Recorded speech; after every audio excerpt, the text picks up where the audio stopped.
اور چونکہ رب کریم کو پتہ تھا کہ اس نے محبت کرنی ہے، لہٰذا اللہ تعالیٰ نے اسے حکم بھی دیا ہے کہ ادھر ادھر نہ کرنا، میرے ساتھ کرنا اور میرے حبیب کے ساتھ کرنا۔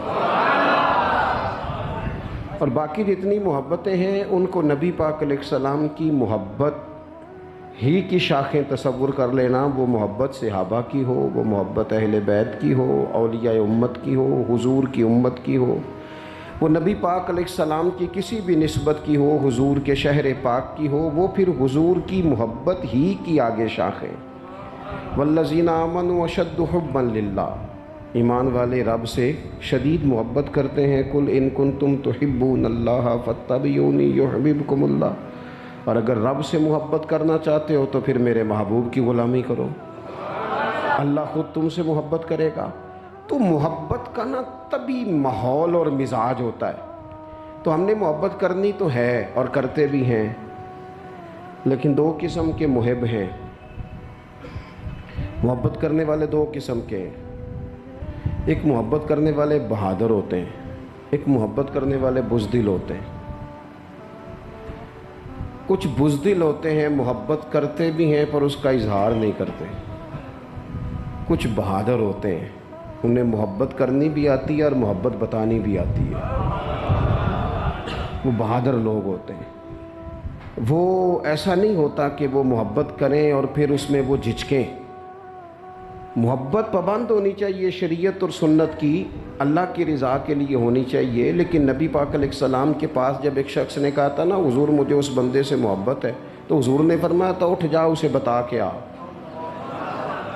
اسے بتا کے آ، تاکہ وہ بھی تجھ سے محبت کرے۔ محبت ہمیں ہوتی ہے لیکن بزدل ہیں، اس کا اظہار نہیں کرتے، بزدل ہیں۔ کچھ لوگوں کو پیسوں سے پیار ہوتا ہے، اور میں کچھ ایسے لوگوں کو جانتا ہوں کہ اگر ان کے پاس پیسے نہ ہوں تو وہ ذرا بیمار سے لگتے ہیں، اور اگر جیب میں چار پیسے آ جائیں تو صحت بھی ان کی۔ کچھ لوگوں کو شہرت سے پیار ہوتا ہے، مانتے وہ بھی نہیں، بزدلی کا مظاہرہ کرتے ہیں۔ لیکن یہ کہ اگر دو چار لوگ کہہ دینا کہ آپ کی بڑی بلے بلے ہے تو ان کی صحت ٹھیک رہتی ہے، اور اگر کوئی سارا دن تعریف نہ کرے تو صحت بھی ان کی ٹھیک نہیں رہتی۔ یہ کچھ لوگ ہیں، اور یہ مسئلہ صرف خواتین میں نہیں ہوتا، مردوں میں بھی ہوتا ہے کہ کوئی تھوڑی تعریف کر دے چاہے کہ وقت تھوڑا صحیح گزر جائے۔ اسی طرح سے کچھ لوگوں کو اقتدار سے بھی پیار ہوتا ہے، وہ جب تک حکومت میں ہوتے ہیں تو صحیح ہوتے ہیں، اتر جائیں تو پھر بہکی باتیں شروع کر دیتے ہیں، الٹی سیدھی باتیں کرتے ہیں۔ تو انسان کو محبت ہوتی ہے پر وہ ماننے کو تیار ہے۔ اللہ نے کہا تم نے محبت جو کرنی ہے، بغیر محبت کے بندہ رہ نہیں سکتا، تو تمہیں رستہ بتاتے ہیں نا، مدینے والے رسول سے محبت کرو، نبی کریم سے محبت کرو، اور حضور سے محبت کرو گے تو ملے گا کیا؟ ملے گا کیا؟ نبی کریم نے فرمایا جس نے میری سنت سے محبت کی اسی نے مجھ سے محبت کی، اور فرمایا جس نے مجھ سے محبت کی میں اسے جنت میں ساتھ لے کے جاؤں گا۔ یہ زیادہ چسکا جنت میں جانے کا نہیں، حضور کے ساتھ جانے کا ہے۔ میں جنت میں ساتھ لے کے جاؤں گا۔ تو نبی کریم علیہ السلام، اچھا کچھ وجوہات ہوتی ہیں جس کی وجہ سے کسی بندے سے پیار ہو جاتا ہے، کچھ وجوہات ہوتی ہیں۔ ایک وجہ حسن و جمال بھی ہے، خوبصورتی بھی ہے۔ اللہ تعالیٰ نے کائنات کو خوبصورت بنایا ہے، لَقَدْ خَلَقْنَا الْإِنسَانَ فِي أَحْسَنِ تَقْوِيمٍ، اس نے انسان کو خوبصورت بنایا ہے۔ اور نبی پاک علیہ السلام نے اللہ کے ولی کی علامت یہ بیان کی ہے کہ اس کا چہرہ دیکھو تو رب یاد آ جائے۔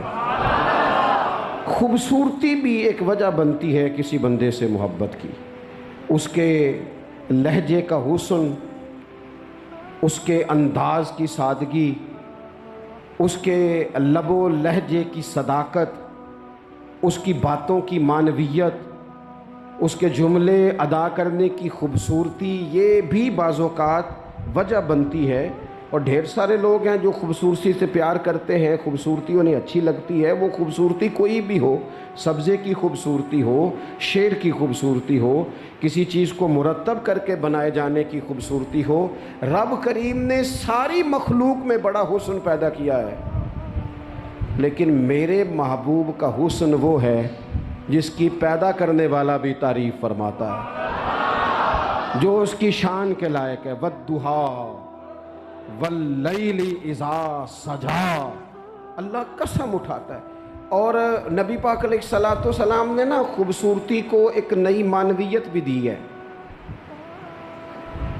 ایک نئی معنویت، ایک نیا ذوق حضور نے۔ ہمارے ہاں خوبصورتی مہنگا کپڑا پہننے کا نام تھا، ہمارے ہاں خوبصورتی مہنگے جوتے پہننے کا نام ہے، ہمارے ہاں خوبصورتی مہنگے ترین گھر کو دیکھ کر لوگ کہتے ہیں کیا سجایا ہے، کیا سنوارا ہے، کیا ٹائلیں ہیں، کیا رنگ کرایا ہے، کہاں سے قالین خریدا ہے۔ لوگوں نے خوبصورتی دنیا کی ان مہنگی ترین چیزوں کا نام رکھا ہے، حضور نے خوبصورتی کی تعریف ہی بدل دی۔ محبوب نے سادے کپڑوں کو خوبصورتی بنایا، حضور نے ظاہری طور پر کچے گھر کو خوبصورتی بنایا۔ رسول پاک صلی اللہ تعالیٰ علیہ وسلم کے کپڑوں کو پابند لگے ہوتے تھے، حضور سادہ لباس پہنتے تھے، نبی کریم زمین پر آرام فرما ہوتے تھے، پر جدھر جدھر سے گزر جاتے تھے نہ گلیاں خوشبو سے مہک جایا کرتی تھی، انوار و تجلیات کی بارش ہوتی تھی، جو دیکھتا تھا نا وہ دیکھتا ہی رہ جاتا تھا۔ مکھ چند بدر شاشانی ہے، متھے چمک دی لاٹ نورانی ہے، یہ صاحب حال آدمی کے شعر ہیں۔ مکھ چند بدر شاشانی ہے، متھے چمک دی لاٹ نورانی ہے، او دی کالی زلف تے اکھ مستانی ہے، مخمور اکھی ہن مد بھریاں سبحان اللہ، ماں اجمالا کا ماں اکمالا کا، وہ لوگوں کتھے مہر علی تے کتھے تیری ثنا۔ اتنی باتیں کر کے بھی کہنے لگے نا نا نا کوئی مثل نہ ڈھولن تھی۔ میں کیا مثال دوں، کیا بات سمجھانے کے لیے مثال دینی پڑتی ہے نا، کوئی مثال دینی پڑتی ہے نا، کسی کا تذکرہ کرنا پڑتا ہے۔ حضور کا حسن سمجھانے کے لیے کس کی مثال دیں، کہاں سے وہ ڈھونڈ کے لائیں جس کو پہلے بیان کر کے حضور کا حسن سمجھایا جا سکے، جس جیسا رب نے پیدا ہی کوئی نہیں کیا۔ کوئی ایسی چیز ہوتی، کوئی چلو کوئی دور دور کا کوئی تعلق ہوتا تو کوئی مثال دے لیتے، کہنے لگے نہیں یارو کوئی شے ملی نہیں، کوئی مثل نہیں ڈھولن دی، تو چپ کر مہر علی تھے جا نہیں ہو بولن دی۔ کوئی ہے ہی نہیں مثال، کہاں سے مثال تلاش کریں، کہاں سے لائیں۔ دوستو اگر حسن سے ہی پیار کرنا ہے نا، خوبصورتی سے ہی پیار کرنا ہے، تو حضرت برا بن عازب فرماتے ہیں، اور صحیح بخاری میں موجود ہے، فرماتے ہیں کائنات میں سب سے خوبصورت چہرہ مدینے والے رسول کا ہے۔ اگر کسی نے حسن سے ہی پیار کرنا ہے نا، تو حضور کے آنے کے بعد زیادتی ہے پھر کسی اور سے پیار کرنا۔ اگر خوبصورتی سے ہی پیار کرنا ہے نا، تو پھر یہ اس نے ٹھیک نہیں کیا کہ اتنے بڑے جلوے۔ حضرت عبداللہ بن رواحہ کہتے ہیں نبی پاک کوئی معجزہ بنا نہ دکھاتے، نہ حضور ڈوبے ہوئے سورج کو موڑتے، نہ چاند کے 2 ٹکڑے کرتے، نہ پتھر کلمہ پڑھتے، نہ درخت سجدہ کرتے، کوئی معجزہ بنا نہ دکھاتے، بس حضور نہ بیٹھے رہتے، تو حضور کا لوگوں نے چہرہ ہی دیکھتے جانا تھا اور کلمہ پڑھتے جانا تھا۔ حضور کا چہرہ حضور کی نبوت کی دلیل کے لیے کافی تھا۔ کائنات میں بڑی تعریفیں کی گئیں، بڑا کچھ کہا گیا، لیکن میں کہہ رہا ہوں لوگوں نے نا خوبصورتیاں خرید کی ہیں۔ حضور نے تو خوبصورتی کا رنگ ہی بدل دیا ہے، عنوان ہی بدل دیا ہے۔ حضور نے ایک نئی طرح دی ہے، ایک نیا ذوق دیا ہے، یعنی محبوب کریم صلی اللہ تعالیٰ علیہ وسلم کو پسینہ آتا ہے۔ حضرت انس بن مالک رضی اللہ تعالیٰ عنہ فرماتے ہیں کہ دیکھیں نا، پسینہ بہت سارے لوگوں کو بھاتا نہیں، یعنی پسینہ بعض اوقات کوئی کسی کے پسینے سے تکلیف میں نہ بھی ہو تو لوگ کہتے ہیں یار مجھے پسینہ آ گیا ہے میں ذرا کپڑے بدل لوں۔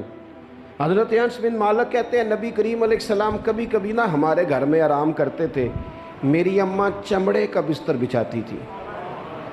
میں نے کہا حضور نے نا خوبصورتی کا عنوان بدل دیا ہے، لوگ جسے خوبصورتی سمجھتے تھے حضور نے اس عنوان کو بدل کے رکھ دیا، وہ بالکل معنویت جاذبیت الگ تبدیل کر دی۔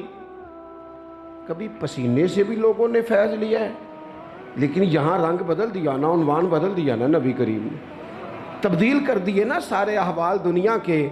کہتے ہمارے گھر میں حضور کبھی کبھی آرام کرتے تھے، میری والدہ جس دن پتہ ہوتا حضور یہاں آرام فرما ہوں گے چمڑے کا بستر بچھاتی۔ اب چمڑے کا بستر حضور کے لیے، فرماتے ہیں چمڑے کا بستر بچھتا، جب حضور آرام فرما ہوتے تو پسینہ بھی آتا، اور وہ پسینہ کبھی کبھی یہاں چمکتا۔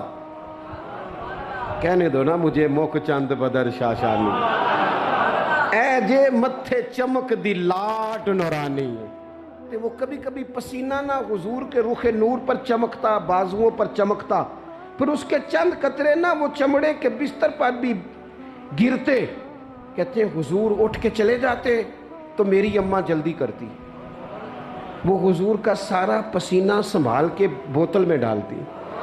میں کہتا اماں اس کا کیا کرنا ہے، تو اماں کہتی ذرا سونگنا، دنیا میں ایسی خوشبو کہیں ہے جو خوشبو مدینے والے کے پسینے میں ہے؟ اور یارو دیکھو نا کسی درویش نے کیا کہا ہے، وہ کہتا ہے مدینے میں سکون کیوں ہے، قرار کیوں ہے، خوشبو کیوں ہے، ٹھنڈک کیوں ہے، دل کیوں لگتا ہے؟ وہ کہتے ہیں عرصہ ہوا طیبہ کی گلیوں سے وہ گزرے تھے، اب تک ان گلیوں میں خوشبو ہے پسینے کی۔ عرصہ ہوا طیبہ کی گلی، تو اگر کسی نے حسن سے ہی پیار کرنا ہے تو پھر وہ جبر نہ کرے، وہ آئے نہ میرے رسول سے پیار کرے، آئے نہ حضور کی سادگی سے پیار کرے، آئے نہ میرے رسول کریم کے بظاہر کچے گھر سے پیار کرے، آئے نہ حضور کے سادے لباس سے پھوٹنے والی نورانیت سے پیار کرے۔ اگر حسن سے ہی پیار کرنا ہے تو صحابہ کہتے ہیں ہم نے دیکھا ہے چاند چمکتا، حضور کے مقابل چمکتا دیکھا ہے، لیکن حضرت جابر بن سمرہ کہتے ہیں مجھ سے قسم لے لو جب حضور کے چہرہ نور سے کپڑا ہٹتا تھا چاند منہ چھپاتا پھرتا تھا۔ ہم نے دیکھا ہے چاند کی روشنی ماند پڑتی تھی چاند کی روشنی۔ عرب کے چاند جب وہ کسی نے نا کہا ہے قیامت کے نقشے سارے بدل جانے ہیں، تو کہا کیسے بدلیں گے؟ حضور کی دعا سے، نبی پاک کی سفارش سے، یا سارے انبیاء مل کے عرضیاں پیش کریں گے؟ تو نہیں، اس نے کہا بس حضور نے جب آ جانا ہے نا، جب وہ بس نا ایک بکل مار کے نا، ویسے بھی سونا پیس بٹامنے جاندا ہے، جب آ جانا ہے نا انہوں نے، تو آنے سے ہی نا چہرہ ہی دیکھ کے وہ تبدیلی آ جائے گی ماحول میں۔ کچھ لوگوں کے آنے سے ہی تبدیلی۔ مجھے ایک دوست مدینے میں کہنے لگے بڑی باتیں سوچ کے آیا تھا، بڑا کچھ ذہن میں تھا، یہاں آ کے ہوا کیا ہے؟ میں نے کہا اتنے نہیں بولیا جاندہ، نالے اتنے نا دو باتیں ہیں، ایک تے بولیا جاندہ نہیں تے دوجی گل ہے بولن دی لوڑ ہی نہیں رہندی۔ میرے امام نے کہا لب واہ ہیں آنکھیں بند ہیں پھیلی ہیں جھولیاں، لب واہ ہیں، چپ بولنا نہیں، لب واہ ہیں آنکھیں بند ہیں اور پھیلی ہیں جھولیاں، اکھاں میٹ لو چپ کر جاؤ تے چولی اگے کرو، دسو چاہی دا کیجئے۔ لب واہ ہیں آنکھیں بند ہیں پھیلی ہیں جھولیاں، کتنی مزے کی بھیک تیرے پاک در کی ہے۔